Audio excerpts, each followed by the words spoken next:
જે રીતે આ દેશની અંદર દેશભક્તિની વાતો કરનારી આ ભાજપ સરકાર અને એના પ્રાઇમ મિનિસ્ટર હોય કે મુખ્યમંત્રી શ્રી હોય કે રાજકોટ કોર્પોરેશનના પદાધિકારીઓ હોય, રાજકોટ કોર્પોરેશનના પદાધિકારીઓ અને અધિકારીઓ અહીંથી અવારનવાર નીકળે છે. માન્ય કમિશનર શ્રી દિવસમાં મિનિમમ 4 વાર નીકળે છે.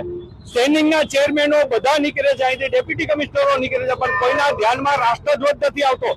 જાહેરમાં જે કાયદાનું પાલન થવું જોઈએ તે કાયદાનું પાલન ન થતું. રાષ્ટ્રધ્વજના નિયમો છે એની અંદર કલર પણ ઉડેલો ન હોવો જોઈએ, ગંદો ન હોવો જોઈએ, અને જો આવો રાષ્ટ્રધ્વજ કોઈ ફરકાવ્યો હોય તો એની સામે ગુનો દાખલ થાય છે. ત્યારે રાજકોટ કોર્પોરેશન અહીંયા રાષ્ટ્રધ્વજ જ્યારે ફરકાવતી હોય ત્યારે એ રાષ્ટ્રધ્વજ કેવો હોવો જોઈએ, જો એને ભાન ના હોય તો એની સામે પગલાં લેવા જોઈએ.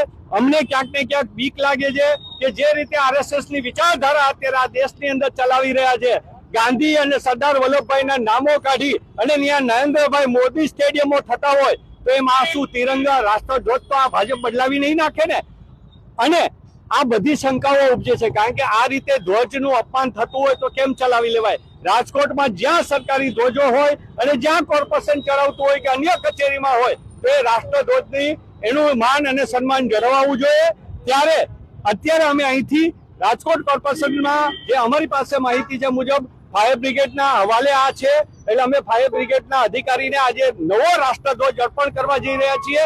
અને હું એવું બહુ સ્પષ્ટ આપના માધ્યમ દ્વારા કહું છું કે કોર્પોરેશન પાસે પૈસા ન હોય તો દર મહિને રાષ્ટ્રધ્વજ નવો લઈ અને હું આપીશ. મારી તૈયારી છે જેટલા રાષ્ટ્રધ્વજ આ રાજકોટમાં ફરકતા હોય એને દર મહિને બદલાવો હોય તો દર મહિને હું એ રાષ્ટ્રધ્વજ મારા ખર્ચે આપવા માટે તૈયાર છું.